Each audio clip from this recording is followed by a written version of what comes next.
வணக்கம் மக்களே! நம்ம சேனல்ல தொடர்ந்து ரிவ்யூஸ் தாங்க பார்த்துக்கிட்டு இருக்கோம். அந்த வகையில இப்ப நம்ம எத பத்தின ரிவ்யூவ பார்க்க போறோம் அப்படின்னா, நம்ம கார்த்திக் கதையில அடுத்து என்ன நடக்க போகுது அப்படிங்கிறத பத்தி இந்த வீடியோல பார்க்க போறோம். மறக்காம இந்த வீடியோக்கு உங்களோட ஒரு லைக்க குடுங்க. சேனலையும் சப்ஸ்கிரைப் பண்ணிட்டு பக்கத்துல உள்ள பெல் ஐகானையும் கிளிக் பண்ணி ஆல்ன்னு செட் பண்ணிக்கோங்க. அப்பதாங்க அடுத்து வீடியோஸ் போடும்பொழுது உங்களுக்கு நோட்டிஃபிகேஷன் வரும். சரி வாங்க வீடியோக்குள்ள போலாம். என்ன நடக்குதுன்னா, ஃபர்ஸ்ட்டு நம்ம கார்த்திய காமிக்கிறாங்க. கார்த்தி வந்துட்டு சாமுண்டீஸ்வரி அப்படி சொன்னதோட ஷாக் ஆகி நிற்கிறாரு. ஏன்னா நம்ம சாமுண்டீஸ்வரி வந்து கார்த்திக்கு பட்டு வெட்டி பட்டு சட்டை எடுக்கணும்னு சொல்கிறாங்க. இது கேட்டதோட சந்திரா வந்து டென்ஷன் ஆகி இவனுக்கெல்லாம் பட்டு வெட்டி பட்டு சட்டை எடுக்கணும்னு அவசியமா அப்படின்னு சொல்லி கேட்குறாங்க. அப்போ நம்ம சாமுண்டீஸ்வரி சொல்கிறாங்க, இங்கே பாரு சந்திரா, இவன் இந்த வீட்டில் ஒரு ஆள் மாதிரி தான். நீ எதுக்காக அவனை இப்படி மட்டம் தட்டி பேசுகிற? இதே உனக்கு வேலையா போச்சு. அவனே இந்த வீட்டில் ஒரு ஆள் மாதிரி தான். ரேவதிக்கு நலங்கு வச்சிருக்காருல்ல, அப்ப ரேவதிக்கு மொரமாமன்ல தானே வருவாங்க. இது கேட்டதோட சந்திராவுக்கு செம்ம அதிர்ச்சி. என்ன இது புதுசா அக்கா உறவு முறையெல்லாம் வச்சு பேசுறா அப்படின்னு. அப்ப சாமுண்டீஸ்வரி சொல்றாங்க, இங்க பாருங்க கார்த்திக், ராஜா, உங்களுக்கு வந்துட்டு பட்டு வெட்டி பட்டு சட்டை எடுத்தாச்சு, அன்னைக்கு நீங்க இதான் போட்டுக்கணும் அப்படின்னு. இதை கேட்டதோட கார்த்தியும் சரி மேடம் உங்க விருப்பம் அப்படின்னு சொல்றாங்க. அதுக்கப்புறம் சீனசி பண்ணி நம்ம ராஜராஜாவை காமிக்கிறாங்க. ராஜராஜா வந்துட்டு கார்த்திக்கு பட்டு வெட்டி பட்டு சட்டை எடுத்தாச்சு அப்படின்னு சொன்னதோட ரொம்ப சந்தோஷப்படுறாரு. அப்புறமா மயில்வாகனம் வந்துட்டு ராஜராஜாட்ட, என்னமாம்மா நான் சர்பத்து குடிச்ச நேரத்தில் இங்கே என்ன நடந்துச்சு? ராஜராஜா சொல்கிறாரு, மாப்பிள்ள இங்கே ஒரு பயங்கரமான சம்பவம் நடந்துச்சு. உன் அத்தை இருக்கால, அவ நம்ம கார்த்தி மாப்பிள்ளைக்கு பட்டு வெட்டி பட்டு சட்டை எடுத்திருக்கா, நம்ப முடியுதா? மயில்வாகனம் சொல்கிறாரு, என்னமாம்மா இது, நமக்கே எடுக்கலை, அத்தை கார்த்திக் எடுத்திருக்காங்கன்னா ரூட்டு எங்கேயோ உள்ள போகுது. இதை கேட்டதோட நம்ம ராஜராஜா சொல்கிறாரு, ஆமாம் மாப்பிள்ள அப்படின்னு. அப்போ மயில்வாகனம் சொல்கிறாரு, சரிங்க மாமா, நம்ம ரேவதியோட வாழ்க்கையை பற்றி யோசனை பண்ணி பார்த்தீங்களா? அந்த கொலகாரன் கையிலையா நம்மளோட ரேவதியை பிடிச்சி கொடுக்க போறீங்க? அதுக்கு அவர் சொல்கிறாரு, இங்கே பாருங்க மாப்பிள்ள, என் கார்த்தி மாப்பிள்ள இருக்கிற வரைக்கும் எனக்கு என்ன பிரச்சனை? அவர் கண்டிப்பாக ரேவதியோட வாழ்க்கை இப்படி போகிறதுக்கு என்றைக்குமே இடம் கொடுத்துட மாட்டார். கண்டிப்பாக ரேவதியை அவர் காப்பாற்றிடுவார். ஸோ இதை கேட்டதோட நம்ம மயில் வாகனமும் சரி, கார்த்தி மாப்பிள்ளை இருக்கிறதுனால தான் நம்மளும் தைரியமாக இருக்கோம் அப்படின்னு சொல்லி பேசிகிட்டு இருக்காங்க. ஸோ அதுக்கப்புறமா நம்ம கார்த்தி இருக்காருல்ல, அவர் வந்துட்டு நேராக அவங்க பாட்டியை போய் சந்திக்கிறாரு. பாட்டியை நேராக கார்த்தியை பார்த்து, எப்பா கார்த்தி, உன்னை எப்படியாவது ரேவதிக்கு கல்யாணம் பண்ணி வச்சிடலான்னு முயற்சி பண்ணேன், ஆனால் எதுவுமே நடக்காமல் போச்சே. அப்போ டக்குன்னு ராஜராஜா வராரு. பாட்டி, நீங்கள் ஏன் பாட்டி கவலைப்படுறீங்க? இங்கே பாருங்க, நீங்கள் நினச்ச மாதிரி என் மாப்பிள்ளை தான் ரேவதியோட புருஷன், அதில் எந்த வித மாற்றமும் இல்லை. கார்த்தி ராஜராஜாவை பார்த்து, மாமா நான் உங்ககிட்ட எத்தனை தடவை மாமா சொல்கிறது, எனக்கு இதில் கொஞ்சம் கூட விருப்பம் இல்லை, எனக்கு இதில் விருப்பமே இல்லைன்னு சொல்லிட்டேன். அப்போ ராஜராஜா சொல்கிறாரு, மாப்பிள்ள நீங்கள் இப்படி தான் சொல்லிக்கிட்டு இருப்பீங்க, நீங்கள் கண்டிப்பாக ஒத்துக்கிட்டு தான் ஆகணும். அப்போ கார்த்தி சொல்கிறாரு, உங்ககிட்ட நான் எத்தனை தடவை சொன்னாலும் நீங்கள் கேட்க மாட்டீங்களா அப்படின்னு. பரமேஸ்வரி சொல்கிறாங்க, சரிப்பா ராஜராஜா, ஏன்பா நீ வந்திருக்க? உன் பொண்டாட்டி பார்த்தா பேயாட்டம் ஆடிடுவா. அப்போ ராஜராஜா சொல்கிறாரு, அம்மா உங்களை ஒரு தடவை பார்த்துட்டு என்னால் எப்படிம்மா அமைதியாக வீட்டில் இருக்க முடியும்? உங்களை என்னால் கண்டிப்பாக பார்க்காம இருக்க முடியாதுமா அப்படின்னு. உடனே பாட்டி பரமேஸ்வரி சொல்கிறாங்க, இத்தனை வருஷமா இப்படி என் பிள்ளைய பிரித்து வச்சுட்டாலே அப்படின்ட்டு பரமேஸ்வரி சொல்ல, அதுக்கு ராஜராஜா சொல்கிறாரு, அம்மா அவள் பிரித்து வச்சாலும் குடும்பத்தை ஒத்துமையாதாம்மா பார்த்துக்கிட்டு இருந்தா, ஒவ்வொரு பிள்ளையும் பத்திரமா பார்த்துக்கிட்டாம்மா அப்படின்னு. பரமேஸ்வரி சொல்கிறாங்க, ஏண்டா ராஜராஜா, கண்டிப்பாக சாமுண்டீஸ்வரியோட மனசில் கொஞ்சம் ஈரம் இருக்குன்னு எனக்கு தெரியும்ப்பா. நான் பண்ண அநியாயத்தினால தானே அவள் கோவமாக இருக்கா. ராஜராஜா சொல்கிறாரு, அம்மா அதுக்கான தண்டனையை 25 வருஷத்துக்கு மேலே நீங்கள் அனுபவிச்சிட்டு இருக்கீங்க, இதுக்கு மேலேயுமா நீங்கள் அனுபவிக்கணும்? அதுக்கு பரமேஸ்வரி சொல்கிறாங்க, இருந்தாலும் அவளோட கோவம் ஒரு வகையில் நியாயம் தானே. நான் எவ்வளோ பெரிய தப்பு பண்ணிட்டேன். இன்னைக்கு அவள் கூட அவள் அம்மாவும் தங்கச்சியும் இருந்திருக்கணும், ஆனால் அவங்க இல்லாததுக்கு நான் ஒரு காரணமாகிட்டேங்க அப்படின்னு. ராஜராஜா சொல்கிறாரு, சரிம்மா விடுங்க, அதையே பற்றி யோசனை பண்ணி என்ன பண்ணுறது. அப்போ பரமேஸ்வரி சொல்கிறாங்க, இந்த குடும்பம் ஒன்று சேர்றதுக்கு எப்படியாவது என் பேரன் கார்த்தியை ரேவதிக்கு கல்யாணம் பண்ணி வச்சிடலான்னு நினச்சேன், ஆனால் இன்னும் 2 நாளையில் அந்த மகேஷுக்கும் உன் பொண்ணுக்கும் கல்யாணம் நடக்க போகுதேப்பா. அப்போ ராஜராஜா சொல்கிறாரு, அம்மா கண்டிப்பாக அந்த கல்யாணம் நடக்காது, ஏன்னா அந்த மகேஷ் நல்லவனே கிடையாது. இதை கேட்டதோட பாட்டிக்கு செம்ம ஷாக்கு. என்னப்பா சொல்கிற?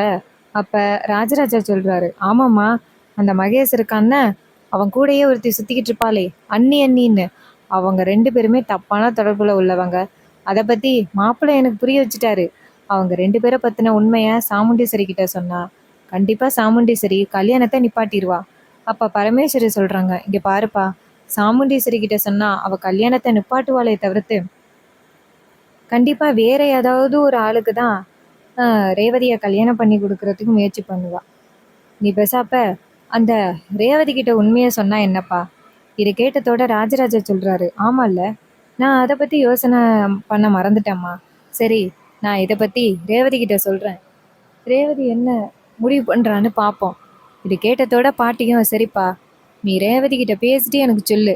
ராஜராஜாவும், சரிம்மா, நான் ரேவதி கிட்ட பேசிட்டு சொல்றேன் அப்படின்ட்டு நேரா ரேவதி வீட்டுக்கு போறாங்க. அப்ப ரேவதி அவங்க ரூம்ல இருக்கும் பொழுது ராஜராஜா ரேவதி கிட்ட, ரேவதி அம்மா, உங்ககிட்ட கொஞ்சம் பேசணும். ரேவதி கேட்குறாங்க. அப்ப சொல்லுங்கப்பா, என்ன முக்கியமான விஷயம்? ராஜராஜா சொல்றாரு, அம்மாடி, உனக்கு மகேஷ ரொம்ப பிடிச்சிருக்கா? ரேவதி சொல்றாங்க. என்னப்பா எப்படி கேட்குறீங்க? இன்னும் 2 நாளையில கல்யாணம் எனக்கும் அவருக்கும். என்னப்பா எப்படி கேட்குறீங்க?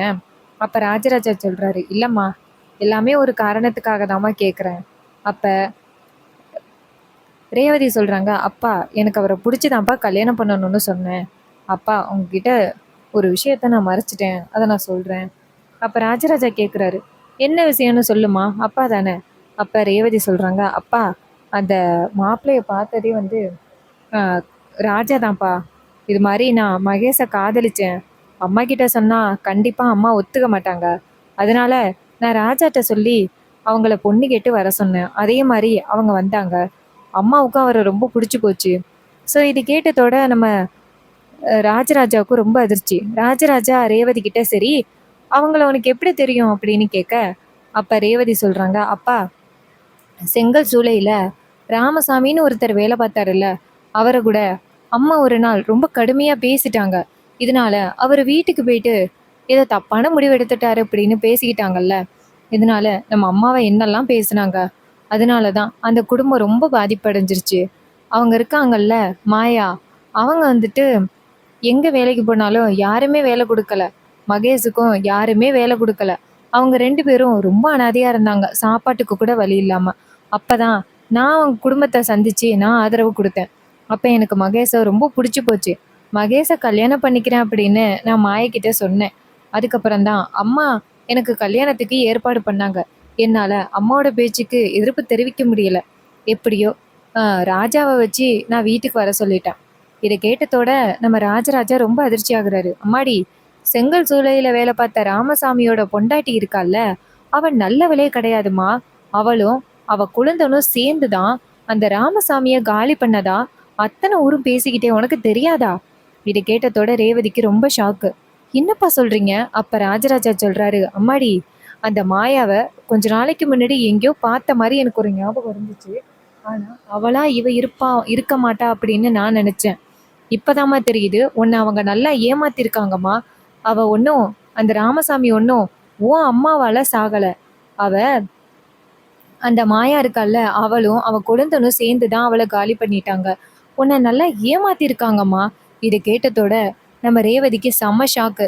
ரேவதி சொல்றாங்க, அப்பா, என்னப்பா சொல்றீங்க? அப்ப அவர் சொல்றாரு, ஆமாம்மா, உன்னை நல்லா ஏமாத்திருக்காங்க. அவங்க 2 பேருக்குள்ளேயும் தப்பான தொடர்பு இருக்குமா.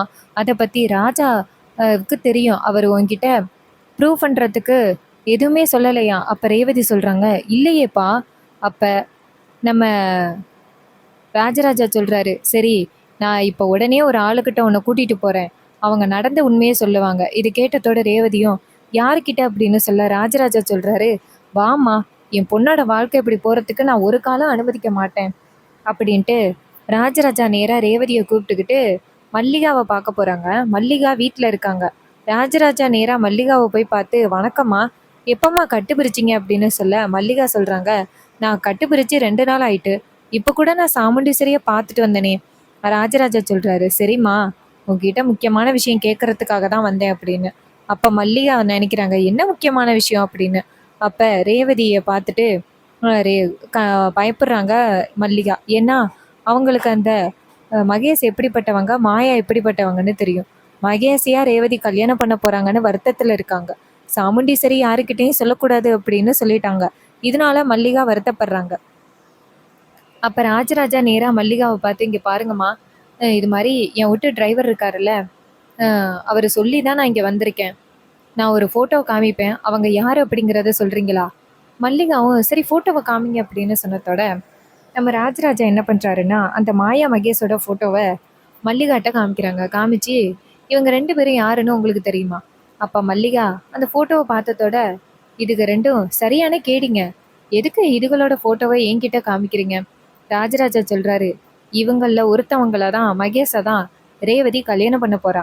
இத கேட்டதோட மல்லிகா சொல்றாங்க, இங்க பாருங்க, இந்த விஷயத்த பத்தி நான் சாமுண்டீஸ்வரி கிட்ட ஆல்ரெடி பேசிட்டேன். அவளும் யாருக்கிட்டையும் சொல்ல வேணான்னு சொல்லிட்டா. அவ என்ன முடிவெடுக்க போறான்னு தெரியலையே. இதை கேட்டதோட நம்ம ரேவதிக்கு ரொம்ப அதிர்ச்சி. ரேவதி மல்லிகாவை பார்த்து, இவங்க 2 பேரும் தப்பானவங்கன்னு உங்களுக்கு எப்படி டாக்டர் தெரியும்? அப்ப மல்லிகா சொல்றாங்க, இங்க பாருங்க, அவங்க 2 பேரும் அடிக்கடி ஹாஸ்பிட்டல் வந்திருக்காங்க. இதை விட ஒரு ஸ்ட்ராங்கான எவிடன்ஸ் அம்மா உனக்கு வேணும். இதை கேட்டதோட ரொம்ப அதிர்ச்சி ஆகுறாங்க நம்ம ரேவதி. அப்ப ராஜராஜா சொல்றாரு, அம்மாடி, இப்பயாவது புரியுதாம்மா, அந்த மகேஷ் நல்லவனே கிடையாது. உங்க அம்மா உண்மை தெரிஞ்சும் எதுக்காக அமைதியா இருக்கான்னு தெரியலையே. ரேவதி சொல்றாங்க, அதான்ப்பா எனக்கும் தெரியல. அப்ப ராஜராஜா சொல்றாரு, இங்க பாருமா, நீ தயவு செஞ்சு அந்த பொறுக்கிய கல்யாணம் பண்ணாத. அவனை கல்யாணம் பண்ணா உன்னால நிம்மதியாவே இருக்க முடியாது. அதுக்கு ரேவதி சொல்றாங்க, அப்பா, இவ்வளவு தெரிஞ்சும் எப்படிப்பா அவனை நான் கல்யாணம் பண்ணுவேன்? அப்ப ராஜராஜா சொல்றாரு, இங்க பாருமா, நீ நல்லா இருக்கணும், அதாம்மா எனக்கு வேணும். அப்ப ரேவதி சொல்றாங்க, அப்பா எனக்கு என்ன முடிவு எடுக்கிறதுன்னு தெரியலப்பா.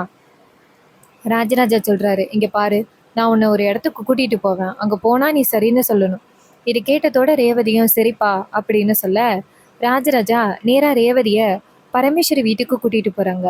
அந்த பெரிய வீட்டை பார்த்ததோட ரேவதி கேக்குறாங்க, அப்பா, இது யாரு வீடுப்பா, இவ்வளவு பெருசா இருக்கு? அப்ப ராஜராஜா சொல்றாரு, இதுதான்ப்பா உன் தாத்தா பாட்டியோட வீடு. அதை பார்த்ததோட ரேவதிக்கு ரொம்ப சந்தோஷம். அப்ப தாத்தா பாட்டி உள்ளர இருக்காங்களா அப்படின்னு சொல்லிட்டு அங்கேருந்து ஓடுறாங்க. ஓடி போய் தாத்தா பாட்டியை பாக்குறாங்க. ராஜ சேதுபதி ரேவதியை பார்த்ததோட ரொம்ப சந்தோஷப்பட்டு, என் பேத்தியா வந்திருக்கிறது அப்படின்னு சொல்றாரு. அப்ப ரேவதி சொல்றாங்க, ஆமாப்பா, உங்க பேத்தி தான் வந்திருக்கேன் அப்படின்னு. அப்ப ராஜ சேதுபதி பார்த்துட்டு ரொம்ப சந்தோஷப்படுறாரு. அப்பாடி, இத்தனை வருஷம் கழிச்சு இப்பதான் என்ன பார்க்கணும்னு தோணுச்சா அப்படின்னு. ராஜராஜா அழுகிறாரு. அப்ப ரேவதி வந்துட்டு அவங்கள பார்த்துட்டு, இத்தனை வருஷமா எங்க அம்மா இவ்வளவு பெரிய கொடுமையை பண்ணிட்டாங்களே அப்படின்னு சொல்ல, அப்ப ராஜ சேதுபதி சொல்றாரு, அம்மாடி, நம்ம குடும்பம் இனிமே நல்லாதாம்மா இருக்கும் அப்படின்னு. அப்ப நம்ம ராஜராஜா சொல்றாரு, இங்க பாருங்க, உங்க பேரன் கார்த்தி இருக்கான்னு, அவனை என் பொண்ணுக்கு கல்யாணம் பண்ணி வச்சிருங்க. அப்பதான் என் பொண்ணோட வாழ்க்கை நல்லா இருக்கும். அப்ப ராஜ சேதுபதி சொல்றாரு, கண்டிப்பா நான் எப்படி கல்யாணம் பண்ணி கொடுக்காம இருப்பேன்? அப்ப போட்டோல, பெரிய போட்டோல நம்ம ராஜ சேதுபதியும் கார்த்தியும் இருக்கிறத பார்த்துட்டு ரேவதிக்கு ரொம்ப அதிர்ச்சி. அப்ப ரேவதி அந்த போட்டோ பக்கத்துல போயிட்டு, அப்பா இங்க வாங்க அப்படின்னு சொல்ல, ராஜராஜா அங்கேருந்து போயிட்டு ரேவதி கிட்ட, சொல்லுமா. அப்ப ராஜராஜா கேக்குறாரு, ஏமா இது யாருன்னு தெரியலையா? அப்ப ரேவதி கேக்குறாங்க, அப்பா, நம்ம வீட்டு டிரைவரோட போட்டோ எதுக்குப்பா இங்க இருக்கு? அப்ப ராஜராஜா சொல்றாரு, அம்மாடி, இவனை டிரைவர்னு சொல்லாத, பல கோடி சாம்ராஜ்யத்துக்கு அதிபதி, அரசன், இவன் தான் கார்த்தி அப்படின்னு. இது கேட்டதோட ரேவதிக்கு ரொம்ப அதிர்ச்சி. அப்பா, அப்புறம் எதுக்குப்பா இவரு நம்ம வீட்டுல வந்து டிரைவர் வேலை பார்த்துக்கிட்டு இருக்காரு? அப்ப நம்ம ராஜ சேதுபதி சொல்றாரு, இன்னுமாமா உனக்கு புரியல? நம்ம குடும்பத்தை ஒண்ணு சேர்க்க வந்த காவல் தெய்வம் அப்படின்னு. இது கேட்டதோட ரேவதிக்கு ரொம்ப அதிர்ச்சி. அப்ப ராஜராஜா சொல்றாரு, ஆமாம்மா, நம்ம குடும்பத்தை ஒண்ணு சேர்க்கறதுக்காக சென்னையிலேருந்து வந்திருக்காரு. அவ்வளவு பெரிய சொத்துக்கு அதிபதி, ஆனா நம்ம குடும்பத்தை ஒண்ணு சேர்க்கறதுக்காக வந்திருக்காரு. இது கேட்டதோட நம்ம ரேவதிக்கு ரொம்ப அதிர்ச்சி. என்னப்பா சொல்றீங்க அப்படின்னு. அதுக்கு ராஜராஜா சொல்றாரு, ஆமாம்மா, இவ பேரு தாம்மா கார்த்தி. நம்ம வீட்டுல டிரைவரா சொன்ன வேலையை செஞ்சுக்கிட்டு ஒரு வேலைக்கார மாதிரி இருந்துகிட்டு இருக்கான். இது கேட்டதோட ரேவதிக்கு ரொம்ப அதிர்ச்சி. அப்ப பரமேஸ்வரி சொல்றாங்க, பாத்தியாமா, நம்ம குடும்பத்தை ஒண்ணு சேர்க்கறதுக்காக வந்திருக்கான். இவனை ஏம்மா நீ வந்துட்டு தப்பானவன்னு நினைக்கிற? இங்க பாருமா, உன் அம்மா சொன்ன மாதிரி அந்த கெட்டவன் மகேச நீ கல்யாணம் பண்ணியன்னா நல்லபடியாவே வாழ முடியாது. அவங்க உன் சொத்துக்காக தான் வந்துட்டு உன்னை கல்யாணம் பண்ணணும்னு நினைக்கிறாங்க. ஆனா இவன் சொத்தே வேணாம், குடும்பம் ஒண்ணு சேர்ந்தா மட்டும் போதும் அப்படின்னு வந்து நிக்கிறான். அவனை கல்யாணம் பண்ணிக்கிட்டா நீ சந்தோஷமா இருப்பம்மா. இது கேட்டதோட ரேவதி சொல்றாங்க, தாத்தா பாட்டி, நீங்க என்னைக்கு இவரை பத்தி இந்த மாதிரி சொன்னீங்களோ அப்பவே நான் இவரை காதலிக்க ஆரம்பிச்சிட்டேன். இவரு குடும்பத்துக்காக வந்து இருக்காருல்ல, ஒண்ணு சேர்றதுக்காக, நான் இவரை கல்யாணம் பண்ணிக்கிட்டா இதை விட எனக்கு பெரிய பெருமை எங்கேயுமே இல்லை அப்படின்னு சொன்னதோட நம்ம சேதுபதி ரொம்ப சந்தோஷப்படுறாரு. அம்மாடி, இந்த வார்த்தைய தாம்மா இத்தன வருஷமா நான் உன் வாயிலேருந்து எதிர்பார்த்தேன். இது கேட்டதோட பரமேஸ்வரியும், அம்மாடி இனிமே ரொம்ப சந்தோஷம்மா. இனிமே உனக்கும் கார்த்திக்கும் கல்யாணம் நடந்துச்சுன்னா போதும். நம்ம குடும்பம் ஒண்ணு சேர்ந்துரும். அப்ப ரேவதி சொல்றாங்க, சரி நான் வீட்டுக்கு கிளம்பவா அப்படின்னு. அப்ப ராஜராஜா சொல்றாரு, ஆமாம்மா, உங்க அம்மாவுக்கு மட்டும் நம்ம இங்க வந்த விஷயம் தெரிஞ்சுச்சுன்னா அவ்வளோதான். இத கேட்டதோட நம்ம ரேவதி சொல்றாங்க, ஆமாப்பா, சரி வாங்க வீட்டுக்கு போகலாம் அப்படின்னு சொல்லிட்டு நேரா வீட்டுக்கு கிளம்புறாங்க. அங்க போனதோட நம்ம கார்த்திய ரேவதி பார்க்குறாங்க. பார்த்ததோட இது நாள் வரைக்கும் ரேவதி கார்த்திய பார்த்த பார்வை மாரி இது ஒரு காதல் பார்வையா மாறிடுச்சு. ஆர்த்தி நேரா ரேவதிய பார்த்து என்ன வேணும் அப்படின்னு கேட்க, ரேவதி சொல்றாங்க, ஒண்ணும் இல்ல மாமா அப்படின்னு. இத கேட்டதோட கார்த்தி அதிர்ச்சியாகி, என்ன மாமான்னு சொல்ற? ரேவதி சொல்றாங்க, ஆமா, இது மாதிரி நீ எனக்கு முறப்பையன் தானே? இத கேட்டதோட கார்த்தி சொல்றாரு, என்ன முறப்பையனா? அப்ப ரேவதி சொல்றாங்க, இல்ல, அன்னைக்கு எனக்கு நீ வந்து முறப்பையனா நலங்கு வச்சியல்ல, அத சொன்னேன். இத கேட்டதோட கார்த்தி சொல்றாரு, அப்படியெல்லாம் இனிமே நீ என்ன ஒண்ணும் சொல்ல வேணாம். என்ன நீ டிரைவர்ன்னு எப்பவும் போல கூப்பிட்டா போதும். அப்ப ரேவதி டக்குன்னு அவங்க அம்மாவை கூப்பிடுறாங்க. சாமுண்டீஸ்வரி அங்க வந்ததோட ரேவதி நேரா அவங்க அம்மாட்ட, அம்மா, இவர் அன்னைக்கு எனக்கு நலங்கு வச்சாருல்ல, வச்ச பிறகு இவர் எனக்கு என்ன முறை? அப்ப சாமுண்டீஸ்வரி சொல்றாங்க, இவன் உனக்கு முறை மாமன். அப்ப சந்திராவும் வந்து நிக்கிறாங்க. அப்ப சந்திரா கேக்குறாங்க, ஏ ரேவதி, எதுக்கு கண்டவனே நீ முறை மாமன்னு சொல்ற? அப்ப ரேவதி சந்திராவை பார்த்து, யார கண்டவன்னு சொல்றீங்க? இவரு கண்டவரா? இவரு எனக்கு முறை மாமன். அன்னைக்கு இவரு நலங்கு வச்சாருல்ல, அப்ப இவரு எனக்கு முறை மாமன் தானே அப்படின்னு. இது கேட்டதோட சந்திரா சொல்றாங்க, அக்கா, என்ன ரேவதி இப்படி பேசுறா? நீ வாய் மூடிட்டு இருக்க. சாமுண்டீஸ்வரி சொல்றாங்க, அவ பேசுறதுல என்ன தப்பு இருக்கு? இது மாதிரி அன்னைக்கு நலங்கு வச்சது இவன் தானே? அப்ப இவன் ரேவதிக்கு முறை மாமன் தான். கூப்பிடுறதுல ஒண்ணும் தப்பு இல்லையே. இதை கேட்டதோட சந்திராவுக்கு செம்ம ஷாக்கு. என்ன இது? இவனை வீட்டை விட்டு துரத்தி அடிக்கலான்னு பார்த்தா கொஞ்சம் கொஞ்சமா வீட்டை நெருங்கிட்டு இருக்கானே அப்படின்னு சந்திரா டென்ஷன் ஆகுறாங்க. இன்னொரு பக்கம் சாமுண்டீஸ்வரி நேரா சந்திராவை பார்த்து, சந்திரா, டென்ஷன் ஆகாத சந்திரா, இந்த முறமாமன்னு கூப்பிடுறதுல என்ன ஆக போகுது?